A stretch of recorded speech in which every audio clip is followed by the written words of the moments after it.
너는 내 존재 이유라는 제목으로 첫 설교 시작합니다. 말씀 새해 첫 주를 맞이했습니다. 새로운 계획과 결단들이 있을 것인데 주님이 주시는 능력 안에서 그 계획과 결단들이 큰 결실로 열매로 맺어지기를 주님을 축원드립니다. 예수님을 죽이기 위해서 이제 바리새인과 서기관과 장로들과 또 헤롯 당과 심지어 사두개인들이 동원해서 덫을 놓아서 체포할 빌미를 잡으려고 했습니다.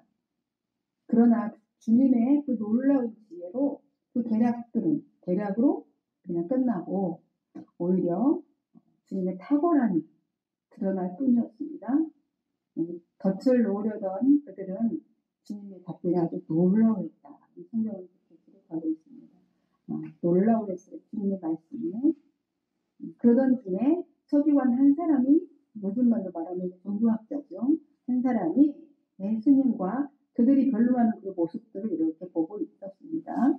보고 있다가 너무나 예수님이 훌륭하게 이렇게 그들을 대처하고 답변하는 것을 보고 자기도 주님 앞에 나와서 질문을 합니다. 무슨 질문이었는지 오늘 28절에 이렇게 질문하죠. 뭐라고 질문합니까? 모든 계명 중에 첫째가 무엇입니까? 모든 계명 중에서 가장 중요한 계명이 무엇입니까? 이 질문을 다시 말하면 뭡니까? 신앙의 본질이 무엇입니까? 이거죠. 율법 전체에 가장 중요한 게 뭐냐? 신앙의 본질이 무엇입니까? 종교의 핵심이 되는 아주 중요한 질문을 던진 거죠. 이 서기관이 율법자가 성경학자니까요.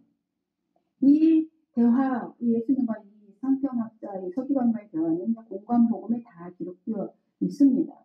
근데 마태복음에 보면은 그 중에 한 율법자가 예수님을 시험하여 묻되 이렇게 있어요. 시험하여 묻되라는 표현으로 서기관 질문에 대해서 아주 부정적인 시각으로 이렇게 기록했습니다. 그런데 오늘 본문은 그렇게 기록하지 않았어요. 한 서기관 중에 한 사람이 그들의 변론하는 것을 듣고 예수님께서 잘 대답하신 줄 알고 이렇게 얘기를 했거든요. 같은 사건을 보고 다르게 기록한 거죠. 서기관이 옳은 의도에서 질문했다라고 이제 마가의 시각은 그렇게 보고 있는 것입니다. 이런 시각 차이가 왜 있냐면요. 마태는 서기관에 대한 인식 차이겠죠. 마태는 서기관을 주님을 대적하는 무리 중에 한 사람이라는 시각으로 보니까 그렇게 봤던 것이고요. 마가는 그냥 선한 성품을 지닌 올바른 사람 한 사람으로 이렇게 본 것이죠. 한 사람 이쪽에서 보고 저쪽에서 봤을 때 서로 다르지 않습니까? 그럼 주님은 이 사람을 어떻게 봤습니까? 어떻게 평가를 했냐면 34절에 좀 내려와서 보니까 예수께서 그 지혜 있게 대답함을 보시고 네가 하나님의 나라에서 멀지 않도다 이렇게 긍정적으로 봤죠. 평가했습니다. 예수님은 그 기준으로 봤을 때에 네가 하나님 나라에서 멀지 않구나. 천국문 앞에 있구나. 이렇게 칭찬했던 것을 볼 수 있습니다. 그래서 주님은 가장 중요한 계명이 무엇이냐라는 서기관의 질문에 대해서 뭐라고 대답하시냐면 오늘 29절에서 31절까지 말씀이지요. 한번 볼까요? 예수님께서 대답하여 이르시되 첫째는 이것이니 이스라엘아 들으라. 주 곧 우리 하나님은 유일한 주시라. 네 마음을 다하고 목숨을 다하고 뜻을 다하고 힘을 다하여 주 너의 하나님을 사랑하라 하신 것이요. 둘째는 이것이니 내 이웃을 내 자신과 같이 사랑하라 하신 것이라. 이보다 더 큰 계명이 없느니라. 이렇게 말씀하십니다. 서기관이 왜 이런 질문을 했는지는 이제 당시 시대적 상황인지 시대적인 인식을 살펴보면 알 수 있죠. 당시 랍비들은 율법을 아주 부정적인 명령, 금지 명령 365개.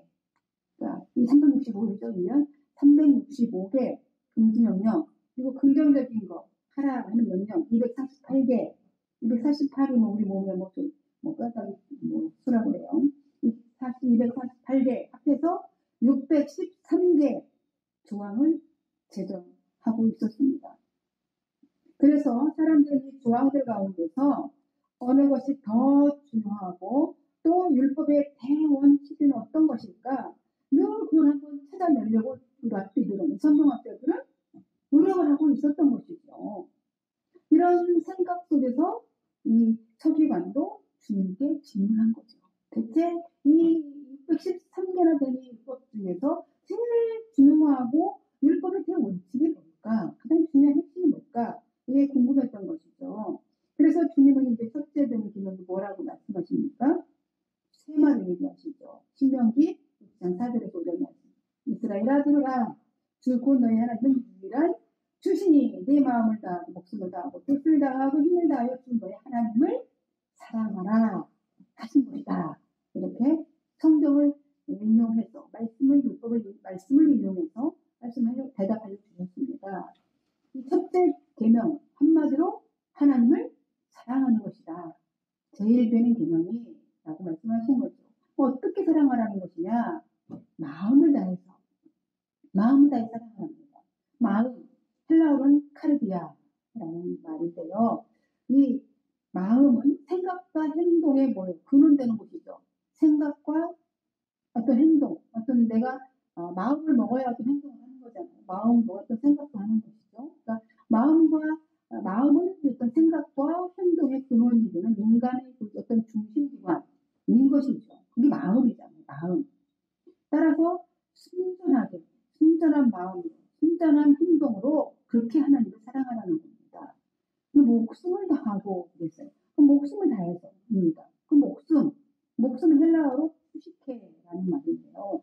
그러니까 이 목숨은 목숨을 우리는 목을 얘기를 하는 거죠. 목숨을 여기는 감정적인 것, 감정의 어떤 감정 활동하는 것, 이런 것을 목숨이라고 그 개념이 그들의 개념, 유대인들의 개념, 히브리인들의 개념이에요. 이렇게 생각하고 있습니다. 그러니까 온 감정을 다해서 그렇게 사랑하라는 거예요.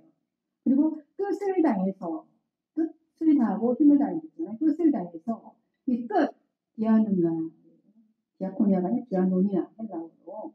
그러니까 인간의 어떤 지적 활동의 중심, 이 뜻을 다해서 이 말은 이 지적인 어떤 중심, 하나님을 아는 지식이나 어떤 이성적인 통찰을 얘기를 하겠죠. 이성적인 통찰을 통해서 그렇게 하나님을 사랑하라는 겁니다. 힘을 다해서 사랑하래요. 그러니까 힘을 다하라. 그러면 이 모든 지식, 아직까지 그 열정, 어떤 자기 의지를 다해서 그렇게 하나님을 사랑하라는 겁니다. 이것이 하나님을 사랑하는 거예요. 온전히 유일하신 하나님, 그 하나님을 사랑하는 것이다. 이것이 첫째 계명이다. 이렇게 지금 말씀하시는 겁니다. 그러니까 하나님을 사랑하는 것은 마음과 영혼과 몸과 내 생활 전체, 그러니까 나의 전 존재를 통해서 그렇게 사랑하는 것이다. 이것이 첫째 되는 계명이다. 주님이 그렇게 말씀하십니다. 그 질문에 대해서 첫 번째 대답하셨고요. 두 번째, 그런데 왜 하나님을 사랑하는 것이 첫째 계명인가? 왜 큰 계명이어야 하겠습니까? 왜냐하면 하나님은 창조주시잖아요. 우리는 피조물이에요. 하나님은 창조주이기 때문에 당연한 것이죠. 피조물을 우리는 창조주이신 하나님을 당연히 사랑해야 되는 겁니다. 그죠? 아버지, 어머니를 자식이 사랑하는 건 당연한 거죠. 당연한 것이잖아요. 그렇게 사랑하는 것이죠. 창조주이기 때문에 피조물은 당연히 이렇게 사랑해야 되는 겁니다. 뿐만 아니라 거기다가 하나님께서, 그 창조주께서 우리를 구원하시기 위해서 독생자 예수 그리스도를 보내주셔서 우리에게 영원한 생명을 얻게 해주셨기 때문에 당연히 사랑해야 되는 것이죠. 뿐만 아니라 성령님을 보내주셨잖아요. 그래서 우리를 거듭나게 하셨어요. 성령을 통해서 우리를 위로하시고 또 때로는 기쁨도 주시고, 그래서 우리가 마음이 복잡한 죄에서 자유하게 하시고 또 소망을 또 주십니다. 각종 은사도 줘요. 성령을 통해서 각종 은사 주셔서 우리가 봉사의 일도, 그죠? 주보도 만들고 각종 은사 찬양도 하고 각종 은사를 주셔서 충분하게 하셨어요. 하나님과 교통하고 이렇게 하시기 때문에 마땅히 사랑해야 되는 겁니다. 그리고 두 번째 개념까지 말씀하셨어요. 것이다. 하나님을 사랑하는 것이다. 두 번째로 중요한 계명은 하시면서 또 이어서 말씀하시죠. 내 이웃을 내 몸과 같이 사랑하라 하는 것입니다. 주님은 이웃을 사랑하라는 교훈을 매우 적극적으로 이렇게 표현하셨어요. 내 몸과 같이, 내 이웃을 내 몸과 같이, 내 자신과 같이라고 사랑하라는 것이죠. 적극적으로 표현하십니다. 내 이웃을 어떻게 사랑하냐면 자기 자신을 사랑하는 것 같이 하는 거잖아요. 자기 자신. 그럼 자기 자신을 어떻게 사랑합니까, 여러분? 생각해 봅시다. 우리 나 자신을 어떻게 사랑하나? 내가 조금만 아파도, 내가 조금만 추워도 못 믿고, 그죠? 나를 살피잖아요. 그죠? 자신을 아주 따뜻하게, 아주 소중히 여기고 끈끈하게 사랑합니다. 아주 본능적으로. 잘못에 대해서는 자기가 잘못한 것에 아주 관대해요. 다른 사람이 잘못한 것에 대해서는 아주 매섭고 날카롭게 지적을 합니다. 그러면서 어떻게 해요? 자신에게는 유익되는 일을 찾아요. 나한테 뭐가 유익이 될까? 그죠? 좀 더 맛있는 거 먹고 싶고, 좀 더 좋은 옷 입고 싶고, 이런 것도 다 일종의 나를 사랑하는 것에서 나온 거잖아요. 그죠? 나를 사랑하는 것이 아니에요. 그래서 그렇게 인정받고 싶고, 사람들 나를 좀 인정해줬으면 좋겠고, 나를 좀 존귀하게 잘 대해줬으면 좋겠고, 이렇게 나를 그렇게 사랑해요. 그죠? 인내하고 끝까지 나의 어떤 것을 위해서는 끝까지 참고 끈기 있게 어떤 일도 합니다. 내가 성공하기 위해서, 그죠? 어떤 일을 이루기 위해서도 이렇게 인내하며 끈기 있게 사랑해요. 이게 자신을 사랑하는 거잖아요. 이렇듯이 너를 그렇게 사랑하잖아. 그렇듯이 타인을 향해서도 그렇게 적용해보라는 거예요. 그러니까 네가 없으면 나도 없는 것이다.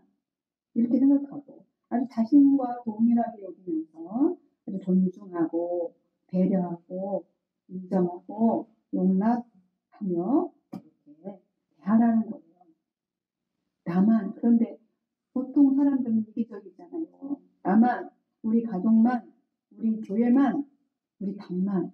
그러니까 그런 것이 얼마나 그래서 큰 피해들이 나옵니까? 우리 민족만 이라는 이 폐쇄적인 마음, 이것을 이제 열으라는 거죠. 주님은 열으라는 거예요. 더 넓은 마음이 되라는 겁니다. 이 마음이 좁아져가지고 그러는 거거든요. 너는 나와 다르고 다른 생각하자? 그럼 너는 나의 적이야. 이게 어디 있습니까? 그죠? 너무 이게 부패한 신념인 것이죠.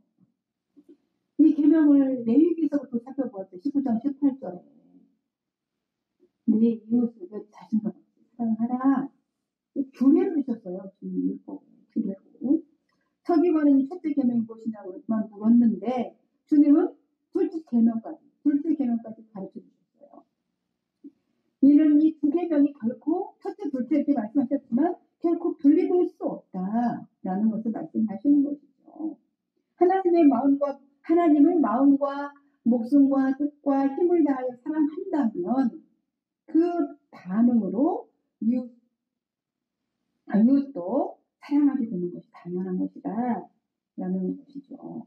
주님께서 이렇게 대답하시면요, 10계명을 이제 딱 둘로 이렇게 나누어서 말씀하신 거예요. 그러니까 모세가 하나님으로부터 모세가 10계명을 받아가지고 왔잖아요. 두 돌판에 이 돌판에 10계명을 받아가지고 왔는데 한 돌판에는 하나님께 대한 계명이고 한 돌판에는 인간에 대한 계명, 이렇게 10계명이 그렇게 기록되어 있는데 예수님은 이 모든 계명을 하나님을 향한 하나님이 첫 번째 내 위에 다른 신 심지 말라, 우상을 섬기지 말라, 그렇죠? 맹세하지 말라, 그죠? 하나님을 망령되이 걷지 말라, 거룩하게 주일을 안식일을 지켜라. 이렇게 하나님을 향한 이런 계명이 있고 또 인간들을 향한 내 부모를 공경하라, 그죠? 있죠. 간음하지 말라, 살인하지 말라, 도둑질하지 말라, 내 이웃의 것을 탐내지 마라. 이렇게 있잖아요. 인간을 향한 이 모든 것이 하나로 다 사랑으로 하나님 예수님은 그렇게 딱 묶어서 표현하신 겁니다. 그러니까 수직적인 이 관계, 하나님과의 관계는 신앙이잖아요. 신앙이고 이 수평적인 관계는 도덕과 윤리인데 이 신앙과 윤리 도덕의 핵심은 뭐냐? 사랑이다. 이렇게 말씀하시는 겁니다. 사랑이라는 거예요. 바로 예수님의 말씀의 핵심인 것이죠. 따라서 가장 중요한 계명은 하나님 사랑, 이웃 사랑이라는 것입니다. 인간에 대한 사랑은 하나님께 대한 사랑에서 근거에서 나온 것이다라는 것이고, 그것이 모든 계명의 기초라는 것입니다. 사랑한다는 것은 인간의 최고의 힘인 것이죠.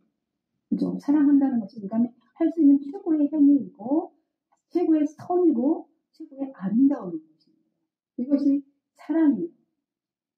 그래서 요한일서 4장 7절에서 8절에서 요한은 이렇게 말합니다. 사랑하는 자들아, 우리가 서로 사랑하자.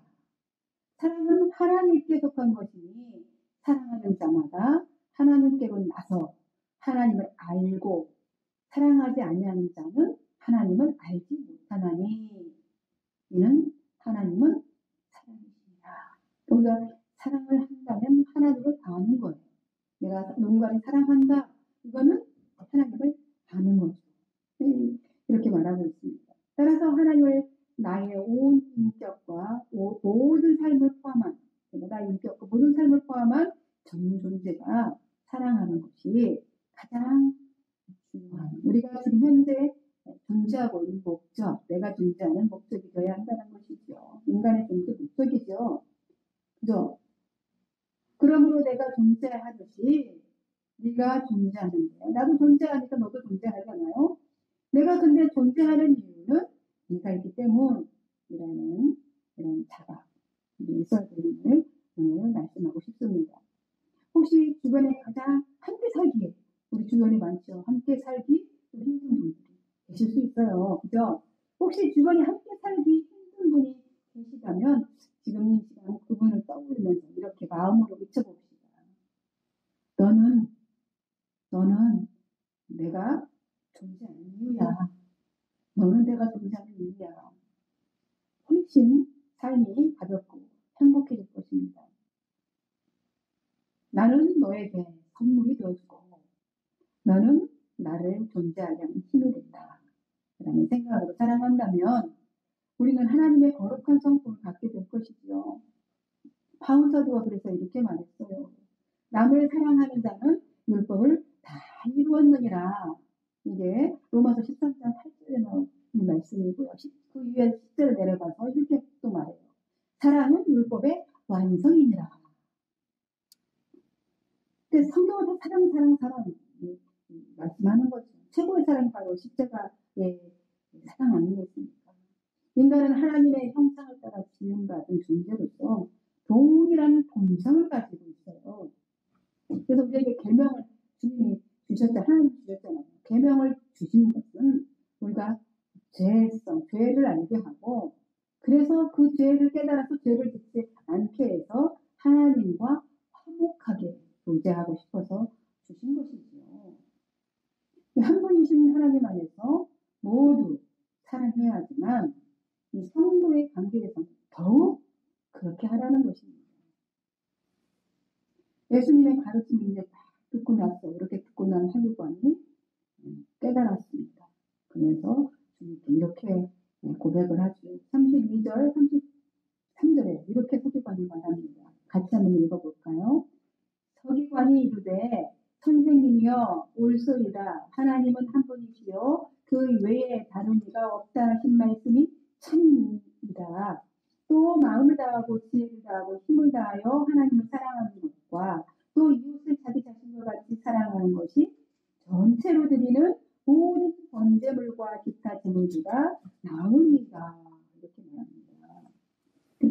그렇게 본인의 예수님의 말씀을 듣고 마음에 감동이 온 거죠. 하나님 주님 말씀 오르십니다. 정말 주님께서 하나님 한 분이시라고 말씀하시니 정말 그건 오르신 말씀이시고요. 그래서 하나님을 사랑하고 이웃을 사랑하라는 그 말이 전체로 우리가 어떤 모든 것을 드리는 모든 번제물, 그러니까 우리 예물 드리자 하나님 앞에 드리는 모든 것보다 이것이 가장 중요하고 낫습니다. 이렇게 고백을 합니다. 지혜롭죠. 서기관은 주님을 오르신 가르침이 전적으로만 찬성하고 인정하며 칭송하며 하나님 사랑, 이웃 사랑 실천을 율법의 어떤 제사보다도 중요하다라는 말을 하는 겁니다. 아주 혁신적이고 아주 지혜로운 말을 한 것이죠. 물론 서기관 말이 맞죠. 그죠? 서기관 말이 맞습니다. 주님은 언제나 오르시죠. 그리고 사랑이 없으면 율법도 제사도 아무 의미 없는 것입니다. 그죠? 사랑장에서 고린도전서 사도 바울이 그렇게 말했어요. 그죠? 우리가 사람의 말과 천사의 사랑의 방언과 천사의 말을 할지라도 사랑이 없으면 소리나는 구리와 깽가리가 되고 이렇게 말했습니다. 내 자신을 너에 있는 모든 것을 다 주고 구제하고 모든 것을 다 내면서 구제하고 네 목숨을 불사르게 네 몸을 내줄지라도 사랑이 없으면 아무 의미가 없다라고 사랑장에서 그렇게 말하고 있지 않습니까? 그래서 그 모든 것보다 사랑이 중요하다 이렇게 서기관이 고백을 합니다. 통찰력 있게 이렇게 대답을 해요. 아주 지혜롭게 대답을 하는 걸 보고 칭찬하신 거죠. 네가 하나님 나라에 가깝구나, 멀지 않구나. 하나님 눈앞에 하나님 나라의 눈앞에 있구나 이렇게 말씀하십니다. 하나님을 사랑하는 자, 이것을 사랑하는 자는 곧 하나님 나라에 가까이 있는 사람인 것이죠. 그리고 그리스도 안에 있는 사람이라는 것입니다. 그 후에는 이제 아무도 주님께 묻는 사람이 없더라. 이렇게 끝났죠. 그 후에는 아무도 묻는 사람이 없어요. 거기에 투자할 수가 없었던 거죠. 지금 주님이 계신 곳이 어딘지 기억하시죠? 지금 예루살렘 성전 안에 계십니다. 성전에서 덫을 놓으려고 질문하던 자들이 떠나고 이제 그 후에 서기관이 질문해서 그 대답을 해주셨어요. 이제 그리고 주님은 말씀을 계속해서 가르치십니다. 항상 주님은 문답식으로 교훈하셨잖아요. 묻고 대답하고 묻고 대답하고 아직까지는 계속 질문을 받았어요. 그죠? 질문을 받으셨습니다. 이번에 이제 주님이 질문하시죠. 뭐라고 질문하십니까? 어찌하여 서기관들이 그리스도를 다윗의 자손이라 하느냐 이렇게 합니다. 서기관들이 왜 그랬습니까? 그것은 그리스도가 다윗의 자손이고 그가 메시아라는 성경의 가르침이 있었기 때문에 서기관들이 그리스도를 다윗의 자손이라고 이렇게 했습니다. 그죠? 예수님을 메시아라고 인정하지 않고 그리스도가 올 건데 그 다윗의 자손에서 온다라고 서기관들은 그렇게 말을 하고 있었습니다. 그 당시 유대인들은 이 메시아 그의 사상은 아주 대단했죠. 그들의 소망이고 열망이잖아요. 메시아가 오신다는 것은 하나님께서 약속하셨기 때문에. 그래서 그런데 그들은 굉장히 민족주의적이에요. 자기네 유대인 이스라엘에게 민족주의적이고 정치적이고 또 세속적인 그런 메시아의 관을 가지고 있었습니다. 주님은 왜 그런 질문을 하셨을까요? 이제 자신이 메시아이심을 선포하시기 그렇게 알고 있는 그들에게 당신이 지금 메시아다라고 선포하시기 위해서 질문을 먼저 던진 겁니다. 어찌하여 서기관 그리스도를 다윗의 자손이라고 하느냐 질문하면서 이제 끌어내시는 것이죠. 그러니까 유대인들이 가지고 있는 이 잘못된 이 메시아관을 좀 바로 잡아주시기 위해서 스스로 그렇게 질문하시고 스스로 또 답하십니다. 답을 어떻게 하시냐면 시편 110편 1절로 대답을 하시죠. 뭐라고 대답하십니까? 다윗이 성령에 감동되어 친히 말한 것인데 당신들도 다 성경을 다 알고 있잖아요. 다윗이 성령에 감동이 되어서 친히 말씀한 건데 어떻게 시편에 기록되어 있냐면 주께서 내 주께 이르시되 내가 내 원수를 네 발 아래에 둘 때까지 내 우편에 앉아 있으라 하셨더라 하셨다. 시편에 그렇게 기록되었다. 이 말씀을 이제 우리가 쉽게 해석하면 뭔 말입니까? 여호와 하나님께서 그리스도에게 말씀하셨는데 하나님이 그리스도께서 사탄의 세력을 전쟁에서 이긴 자가 왜 목을 밟아서 목을 눌렀듯이 그렇게 승리를 얻고 하나님 우편에 앉아있으라 이렇게 하셨다라는 말인 겁니다. 시편이 시적 우편이죠. 그러시면서 이 다윗이 그리스도를 주라 되었는데 어찌 그 자손이 내가 되겠느냐 그리스도가 라고 반문을 하셨습니다. 이렇듯 다윗이 그리스도를 주라고 불렀는데 다윗의 자손이 될 수 있느냐라는 말인 것이죠. 당신이 그리스도라는 거예요. 예수님. 이렇게 질문하신 것은 그리스도가 다윗을 통해서 나신다는 것만 너희들은 알고 있지만 그 이상은 알지 못하는 세속적인 메시아관을 가지고 있는 유대인들에게 이제 다른 정말 메시아관을 가져야 된다고 시정을 해주시기 위해서 지금 이렇게 말씀하시는 겁니다. 그리스도는 육신적 혈통적으로 다윗의 자손인 건 맞지만 영으로는 창세 전부터 계신 만유의 주가 되신다는 겁니다. 그래서 다윗이 주께서 내 주에게 이렇게 표현했다라는 거예요. 시편에 이미 이전에 계신 예수 그리스도에 대한 표현을 이미 했다는 거예요. 그래서 영으로는 혈통적으로는 그렇지만 영으로는 만유의 주가 되신다. 창세로부터 되신. 그래서 다윗에게도 주가 되신 것이다. 이렇게 얘기를 한 겁니다. 그러니 누구도 감히 주님의 말씀의 의미를 제기할 수 없었습니다. 왜냐하면 너무나 마땅한 말씀이었기 때문에. 이 서기관들의 잘못된 메시아 사상과 아직까지 자신들이 깨닫지 못했던 그리스도의 신성을 일깨워주는 주님의 말씀을 청중들이 아주 즐겁게 받았다 그랬어요. 그러니까 이들이 마음이 열려서 주님의 말씀하는 거에 또 반박이나 어떤 거부감 없이 즐겁게 마땅히 여기며 받아들였다는 것입니다. 주님은 단순히 다윗의 혈통이 아니라 창조 이전에 계셨고 지금도 시공을 초월하여서 그들 앞에 인성과 신성을 가지고 지금 와 계시고 있으면서 선언하고 계시는 것이죠. 그리고 주님은 이제 종교 지도자들인 서기관들의 모습을 비난하십니다. 이어서 그렇게 말씀하신 후에 그들에게 서기관들을 본받지 말라 이렇게 말씀하셔요. 그들은 교만하고 탐욕적이고 유식하는 자들인데 그들의 태도와 생활을 본받지 말라 이렇게 권면하고 계십니다. 그들의 형태가 어땠냐면 30절에 38, 40절이에요. 뭐라고 했냐면 그들은 긴 옷을 입고 다니는 것과 시장에서 문안받는 것과 회당의 높은 자리와 잔치의 자리를 원하는 서기관들을 삼가라. 그들은 과부의 가장을 삼키며 외식으로 길게 기도하는 자니 그 받는 판결이 더욱 중하리라. 이렇게 말씀하십니다. 서기관들은 당시야 상당히 높은 위치에 있으면서 존경받는 자들입니다. 백성들을 가르치는 자들이에요. 그런데 그들이 어떻게 하고 다니냐면 긴 옷을 입고 발목까지 오는 그러니까 보통 거기는 그 당시에는 옷이 비싸잖아요.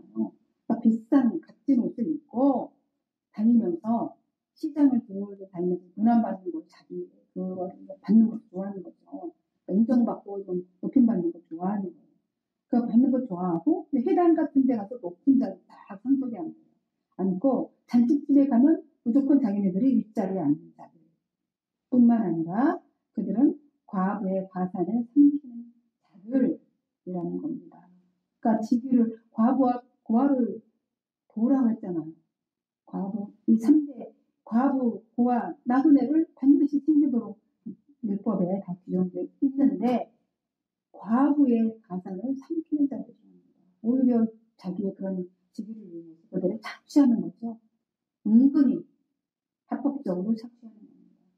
그래서 주님은 이들에게 이렇게 말하는 거죠. 하루살이는 걸러내고 약되면 삼키는거라. 마태복음 23장 24절에서 그들을 향해서 이렇게 엄하게 책망을 하고 질책하셨습니다. 하루살이는 걸러내고 약되면 삼키는 거예요. 그러니까 본인들은 꼼꼼히 장부에 막 적어가면서 11조 내고 동전까지 세가며 이렇게 11조를 내면서 하나님의 율법의 본질인 공평이나 긍휼이나 헌신, 자비는 아무 수도 없다라는 말이에요. 그리고 그들은 외식으로 길게 기도합니다. 오래 사람들이 자기들을 쳐다보잖아요. 길거리 사방에서 예당에서 기도하면 길게 기도하면서 자신들이 마치 대단히 거룩한 것처럼 행동을 했어요. 마음에는 온갖 탐심이 가득하고 거짓이 충만하면서도 하나님 앞에서 아주 경건한 척 그렇게 했습니다. 사람들 앞에서도 길게 기도하면서 믿음이 좋은 척, 겸손한 척, 기도를 많이 하면서 유선을 떨었다는 겁니다. 서기관들이 바로 이렇게 수왕 받은 자, 그죠? 추앙받으려고 하고 추악한 탐심의 소유자이고 거룩을 인정하고 의식하는 자이기 때문에 주님은 이런 자를 삼가라 이렇게 말씀하십니다. 잘못된 지도자, 그런 지도자의 모습을 보면서 자연스럽게 자신들도 닮아가거든요. 그렇기 때문에 그들을 아예 피하라. 이 삼가라는 말은요, 등불이라는 말이에요. 등을 아예 돌려버려 피하라. 상대하지 말라. 이런 말입니다. 주님은 이런 자들의 행위를 경고하면서 그들의 이 죄는 마지막 때에 받는 판결입니다. 아주 중하게 될 것이다. 이렇게 말씀하십니다. 주님은 다윗의 이제 말씀을 정리하고 냈습니다. 주님은 다윗의 혈통으로 오셨지만 창조전부터 계셨던 하나님이십니다. 오늘 주님은 육신으로는 다윗의 자손이나 영으로는 하나님의 아들로 오신 메시아임을 스스로 선포하셨습니다. 주님은 한 서기관의 이 계명 중에서 제일 첫째 되는 계명이 무엇입니까? 라는 부분에 이렇게 대답하셨죠. 하나님 사랑, 이웃 사랑입니다. 서기관은 깨달았습니다. 그래서 그는 사랑이 어떤 증거가 낫다고 고백했습니다. 주님은 그를 지혜롭게 보시고 통찰력이 뛰어남을 보시고 너는 하나님 나라에 멀지 않다 칭찬해 주셨습니다. 그리고 서기관들의 행위를 비난하셨어요. 그들을 상대하지 말라고 하십니다. 그들은 장차 더 엄중한 법을 받게 될 것이라고 하셨습니다. 결론적으로 주님은 하나님 사랑하고 이웃을 사랑하는 것이 하나님의 뜻이다 라는 것입니다. 여러분, 네가 마음에 네가 있음에 내가 있다는 생각이 하나님 마음에 가깝습니다. 네가 있어서 내가 있다는 마음이 하나님 그런 생각을 갖는 것이 하나님 마음에 가깝다는 겁니다. 내 주변의 모든 이들을 향해서 나는 내가 존재하도록 하는 고마운 선물이다 라는 생각으로 또 한 주간을 살아가는 멋있는 사람들 되시기를 바랍니다. 기도하겠습니다. 하나님 감사합니다. 오늘도 새해 첫날 주시는 하나님의 메시지 감사히 잘 받았습니다. 맞습니다. 하나님께서 가장 본질적인 말씀은 첫 주 말씀을 주셔서 감사합니다. 하나님을 사랑하고 이웃을 사랑하고 내가 너에게 선물이 되어주고 너는 내가 존재하는 이유가 되어주는 그런 아주 아름다운 인간관계, 신앙관계 되도록 주님이 1년 동안도 하나님 그렇게 저희들을 세워주시고 인도해 주시길 소망합니다. 이 모든 거 하나님께 영광을 올려드리며 감사하고 그리스도 예수님의 이름으로